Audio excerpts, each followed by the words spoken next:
Hello students, कैसे हो आप सभी लोगों का स्वागत है वोल्केनो आईएएस के इस प्लेटफॉर्म पे।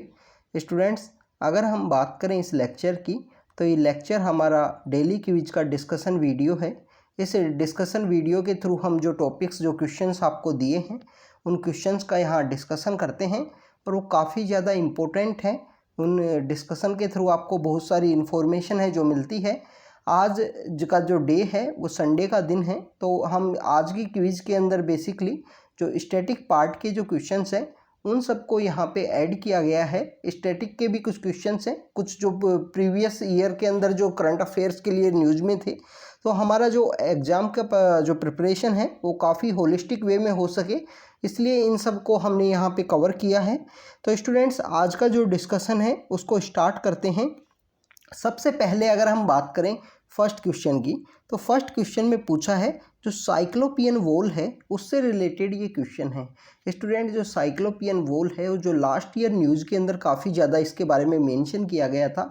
अगर हम बात करें जो साइक्लोपियन वॉल है वो बिहार के अंदर सिचुएटेड है, राजगीर नाम की एक जगह है। साइक्लोपियन वॉल जो है वो पत्थर की बनी होती है। जो पत्थर की जो कारीगरी होती है, जैसे हमारे जो मेगालिथ के समय में जिस तरीके से हुआ करती थी, तो उस समय की जो कारीगरी है उसको ये साइक्लोपियन जो वॉल है वो शो करती है कि साइक्लोपियन वॉल में पत्थर की कारीगरी के थ्रू ये बनाई गई है। अगर हम बात करें फर्स्ट स्टेटमेंट की, तो इसमें बोला है कि जो जीआई टैग है वो granted to the cyclopean wall situated in Bihar.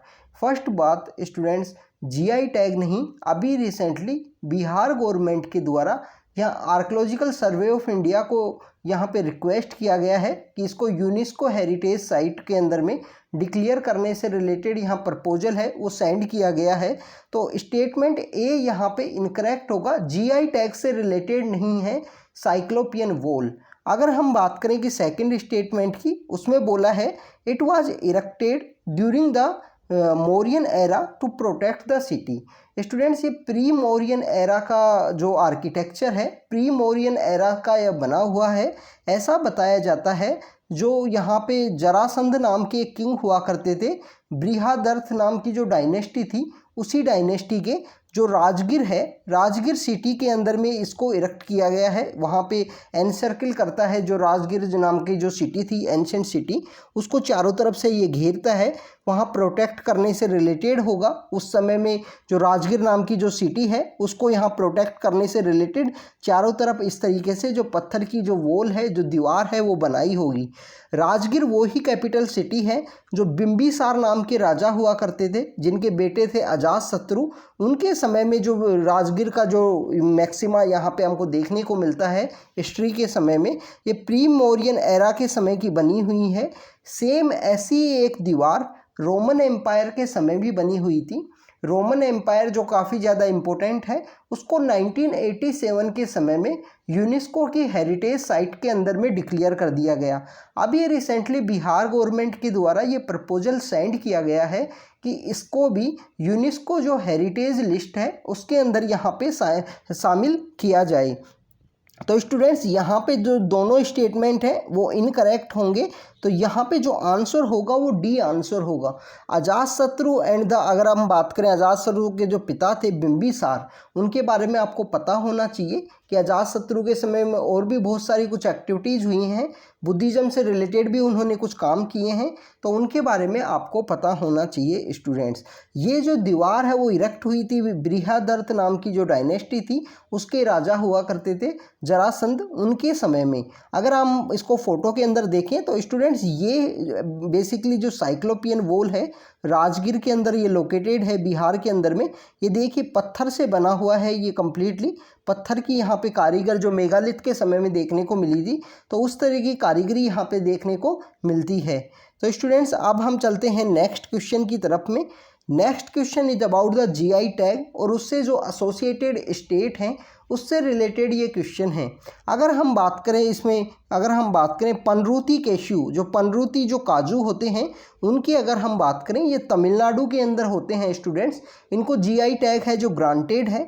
Gold mine of the Cuddalore नाम की एक जगह है, कुडालोर नाम की एक जगह है तमिलनाडु के अंदर में, वहाँ की इनको गोल्ड माइन कहा जाता है। इन काजुओं को, वहाँ पे पंडरोती केशु को, ये यूनिक क्वालिटी के होते हैं, इनका टेस्ट काफ़ी डिफरेंट होता है।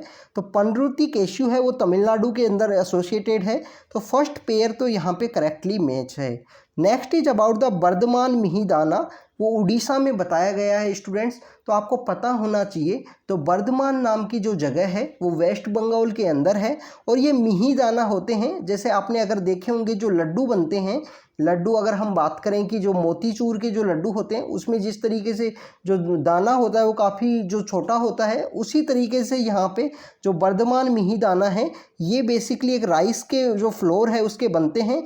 गोविंद भोग राइस उसको बोलते हैं, गोविंद भोग राइस है, उसका जो आटा होता है उस आटे के द्वारा बर्धमान मिहिदाना को बनाया जाता है। इसके बारे में स्टूडेंट्स आप देखना, गूगल करना इसके बारे में, इसकी फ़ोटोज़ देखना कि जो बर्धमान मिहिदाना है वो किस तरीके से है। तो सेकंड स्टेटमेंट यहाँ पे इनकरेक्ट है, सेकंड पेयर नहीं मैच होगा, क्योंकि ये यहाँ पे वेस्ट बंगाल से रिलेटेड है बर्धमान मिहिदाना।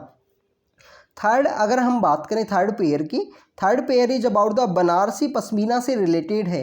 बट स्टूडेंट्स आपको पता होना चाहिए पश्मीना में ओनली जो कश्मीरी पश्मीना है उसी को यहाँ पे जीआई टैग है वो दिया गया है, बनारसी पश्मीना को जीआई टैग नहीं दिया गया है। अभी खादी एंड विलेज जो इंस्टीट्यूशन है KVIC, उसके द्वारा अभी रिसेंटली यहाँ पे जो पश्मीना का जो प्रोडक्शन है वो बनारस के अंदर में स्टार्ट किया गया था, अभी उनको रिसेंटली शो भी किया गया है, तो उसकी वजह से ये न्यूज़ के अंदर में था। तो बनारसी जो पश्मीना है बनारस से निकलता है, बिल्कुल सही बात है, बनारस से ही निकलता है जो उत्तर प्रदेश में लोकेटेड है, बट इसको जीआई टैग नहीं है स्टूडेंट्स बनारसी पश्मीना को। हाँ, पश्मीना को जीआई टैग है, बट वो कश्मीर का पश्मीना है। अगर हम बात करें जो पश्मीना है वो कश्मीर के अंदर होता है, पहली बार कोई पश्मीना से रिलेटेड जो कोई प्रोडक्ट है वो आउटसाइड द कश्मीर इसको यहाँ पे लॉन्च किया गया है। तो स्टूडेंट सेकंड स्टेटमेंट भी यहाँ पे इनकरेक्ट है, तो यहाँ पे जो आंसर होगा ए आंसर होगा, ओनली वन पेयर है जो करेक्टली मैच है, वो है पंडरूती केशु, पंडरूती जो काजू हैं वो ओनली यहाँ पे करेक्टली मैच है, जो कुडालोर तमिलनाडु के अंदर जो वहाँ पे पैदा किए जाते हैं, उगाए जाते हैं। तो स्टूडेंट्स अब हम चलते हैं नेक्स्ट क्वेश्चन की तरफ। Next question is about the minorities से रिलेटेड ये क्वेश्चन है। इसमें बताया है कि माइनॉरिटीज़ हैं जो हमारे कॉन्स्टिट्यूशन के आर्टिकल 29 एंड 30 के अंदर इनको डिफाइन किया गया है।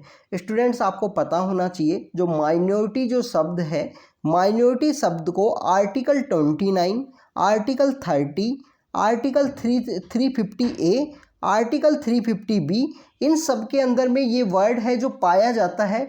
बट इस वर्ड को अभी तक, इस शब्द को अभी तक डिफाइन नहीं किया गया है कॉन्स्टिट्यूशन में। तो कॉन्स्टिट्यूशन के अंदर में, हमारे संविधान के अंदर में जो माइनॉरिटी जो शब्द है इसको डिफाइन नहीं किया गया है। इस तरीके की जो नॉलेज है इसके बारे में आपको पता होना चाहिए कि कौन सा वर्ड है जिसको डिफाइन किया गया है, कौन से वर्ड को डिफाइन नहीं किया गया है। ये आप जब कोई भी बुक, आप लक्ष्मीकांत की जो आप बेसिक बुक है जिसको रेफ़र कर रहे हो उसको आप डिटेल में जब रीड करोगे तो आपको पता लगेगा माइनॉरिटी जो शब्द है इसको कॉन्स्टिट्यूशन के अंदर कहीं भी डिफाइन नहीं किया गया है। इसके अलावा इसमें बताया गया है कि जो TMA पाई का जो जजमेंट है 2002 के अंदर ये जजमेंट आया था, इसने ले डाउन किया था process for religious and linguistic minorities must be state wise. तो स्टूडेंट्स ये बिल्कुल करेक्ट है, 2002 के अंदर ये जजमेंट आया जिसके अंदर जो बताया गया कि जो माइनॉरिटीज़ हैं, जो माइनॉरिटीज़ का जो प्रोसेस है, रिलीजियस माइनॉरिटीज़ हैं, लिंग्विस्टिक माइनॉरिटीज़ हैं, उनका स्टेट वाइज यहाँ पे होना चाहिए। कोई ऐसा स्टेट है जिसमें कोई दूसरी कम्युनिटी है उसका डोमिनेशन है, और अगर वहाँ पे जो ऑल ओवर द कंट्री जो कम्युनिटी है जो यहाँ पे सबसे फॉरवर्ड में है वो वहाँ पे अगर माइनॉरिटी का स्टेटस है तो उसको स्टेट वाइज माइनॉरिटी का जो प्रावधान था, स्टेट वाइज माइनॉरिटीज़ डिफाइन होनी चाहिए, वो यहाँ TMA पाई जजमेंट के अंदर में लेट डाउन किया गया। इसके अलावा इस जजमेंट के अंदर ये भी बताया गया कि जो एब्सोल्यूट है, जो सबसे सुप्रीम है, वो यहाँ पे जो कंट्री है, neither absolute nor about the law, article जो 30 है ना तो एब्सोल्यूट है ना अबाउट द लॉ है। Any regulation framed in the national interest must be necessary apply to the all institution. हमको नेशनल फ्रेमवर्क में इस तरीके से बनाना चाहिए कि ऐसा नहीं है कि कोई माइनॉरिटी स्टेटस है तो उसको चेंज नहीं किया जा सकता। तो टीएमए पाई जजमेंट में इस तरीके की बातें भी बताई गई थी। तो इसमें state wise religious and linguistic minority के बारे में बताया गया। 2002 के अंदर ये केस आया था टीएमए पाई। इस तरीके के जो पॉलिटी से रिलेटेड जो केसेस हैं उनके बारे में आपको पता होना चाहिए। जो पॉलिटी से रिलेटेड केसेस हैं वो हमारे एग्जाम के पॉइंट ऑफ व्यू से काफ़ी ज़्यादा इंपॉर्टेंट होते हैं। जब भी हम अगर GS2 का कोई आंसर लिख रहे हैं तो उसके अंदर हम इन केसेस को कोट कर सकें। इससे रिलेटेड कोई भी टॉपिक है, जैसे माइनॉरिटीज़ की रिलीजियस इंस्टीट्यूशन से रिलेटेड कोई टॉपिक हुआ, कोई आंसर हुआ, तो वहाँ पे हम वहाँ पे कोट कर सकते हैं। इसके अलावा जो केसेस है जब हम आंसर के अंदर कोट करेंगे, केसेस, जजमेंट, कॉन्स्टिट्यूशन असेंबली की डिबेट्स हैं, कोई भी कमेटी का नाम है, SDG गोल्स हैं, ये कुछ ऐसी बातें जब हम कोट करेंगे तो हमारा आंसर में जो मार्क्स जो स्कोर करने हैं, मार्क्स का जो यहाँ पे मार्क्स जो दिए जाएंगे वो हमेशा आपको नॉर्मल आंसर से ज़्यादा ही आपको आंसर जो मार्क्स हैं वो मिलेंगे। तो स्टूडेंट्स इस आंसर की अगर हम बात करें, इस क्वेश्चन की अगर हम बात करें तो सेकेंड ऑप्शन यहाँ पे करेक्ट है। तो बी ओनली आंसर होगा यहाँ पे टीएमए पाई जजमेंट। तो 2002 के अंदर आया, जिसके अंदर बताया गया कि रिलीजियस और लिंग्विस्टिक जो माइनॉरिटीज़ हैं वो स्टेट वाइज यहाँ पे उनका डिस्ट्रीब्यूशन होना चाहिए, डिवाइड होना चाहिए। अब हम चलते हैं स्टूडेंट नेक्स्ट क्वेश्चन की तरफ। Next question is about the Minsk agreement से रिलेटेड है कि मिन्स्क एग्रीमेंट है क्या एक्चुअली में। इससे रिलेटेड पूछा है कि मिन्स्क एग्रीमेंट से रिलेटेड जो कंट्रीज हैं वो कौन कौन हैं। मिन्स्क एग्रीमेंट से रिलेटेड आपको पता होना चाहिए स्टूडेंट्स कि 2015, 2014 एंड 15 में 2 टाइम्स ये एग्रीमेंट है वो साइन किया गया, क्योंकि मिन्स्क 1 जो एग्रीमेंट था वो यहाँ पे फेलियर हो गया था। उसके बाद में मिन्स्क सेकेंड एग्रीमेंट को यहाँ पे साइन किया गया। मिन्स्क वो कैपिटल है, बेलारूस बेलारूस का कैपिटल का नाम है, और जहाँ पे इस एग्रीमेंट है उसको साइन किया गया था, बेलारूस की कैपिटल है मिन्स्क। तो जहाँ पे इस एग्रीमेंट को साइन किया गया था इसकी वजह से मिन्स्क एग्रीमेंट के नाम से जाना जाता है। मिन्स्क एग्रीमेंट जो साइन किया गया था वो यूक्रेन और रसिया के बीच में साइन किया गया था। तो आपको पता होना चाहिए स्टूडेंट्स, रसिया और यूक्रेन के बीच में जो एग्रीमेंट साइन हुआ था उसको यहाँ पे बोलते हैं मिन्स्क एग्रीमेंट। जो बेलारूस की कैपिटल है वहाँ पे ये एग्रीमेंट साइन हुआ था। अब हम चलते हैं स्टूडेंट्स नेक्स्ट क्वेश्चन की तरफ। Next question is about the reserve bank innovation fund से रिलेटेड है। इसमें पूछा है कि रिजर्व बैंक का इनोवेशन फंड है वो कौन सी सिटी के अंदर लोकेटेड है। तो रिजर्व बैंक का इनोवेशन फंड ये एक फैक्चुअल क्वेश्चन हुआ। अगर हम इसके आंसर की बात करें तो ये बेंगलुरु के अंदर लोकेटेड है। रिजर्व बैंक इनोवेशन फंड ये बेसिकली कंपनीज एक्ट 2013 है। जो कंपनीज एक्ट है 2013 का, कंपनीज एक्ट 2013 का उसका सेक्शन 8 है जिसके थ्रू इसको इस्टेब्लिश किया गया। इसका जो बेसिक पर्पस था कि financial innovation in the sustainable manner में इनको करना है, जिससे जो convergence among the various stock holders यहाँ पे शो किया गया है। और इनिशियल जो कैपिटल कंट्रीब्यूशन रखा गया था जो रिजर्व बैंक इनोवेशन फंड का वो 100 करोड़ रखा गया है स्टूडेंट्स। तो इस तरीके के भी कभी कभी क्वेश्चंस पूछ लिए जाते हैं प्रीलिम्स में कि ये फंड कहाँ पे लोकेटेड है, ये इंस्टीट्यूशन कहाँ पे बना है।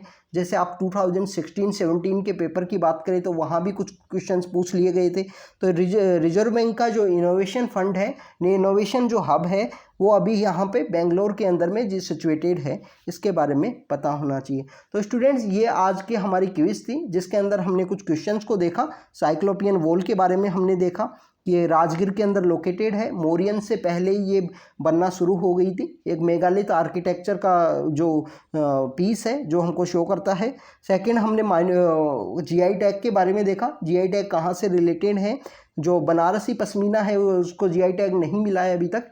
कश्मीरी पश्मीना को GI टैग है जो चांगथांग रीजन से उसको डेवलप किया जाता है। परनौती केशु तमिलनाडु में है।